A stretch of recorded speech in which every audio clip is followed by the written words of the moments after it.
Samantala, itinuturing naman ng mga negosyante na magandang oportunidad ang pagbisita sa bansa ni Pope Francis. Ayon po sa kanila, magandang halimbawa ang hatid ng Santo Papa upang palakasin pa ang paghahatid ng serbisyo sa mga mamamayan. Ang ulat mula kay George Bandola.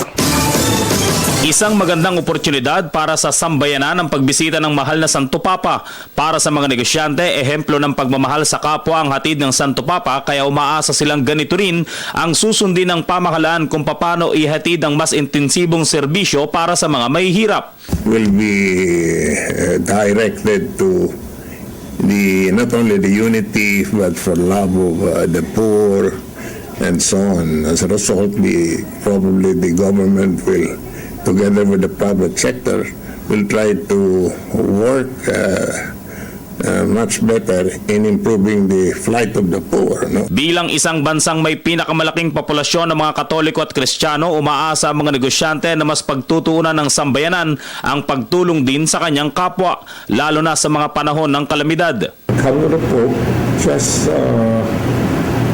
reinforce that all the time what we have been doing is correct. No?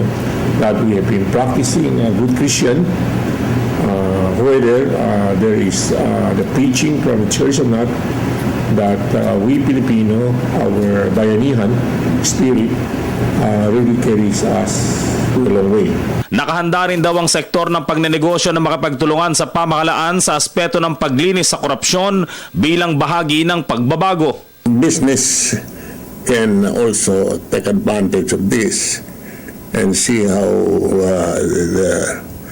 they can work better and closer together in putting up projects that will principally help the poor eliminate as much as possible the poverty in the country together with the government. No?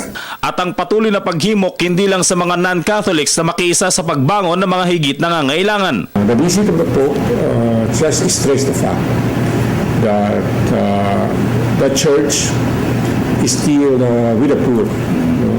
The more you are in misery, the more you need the Church, and the more they show that all the compassion.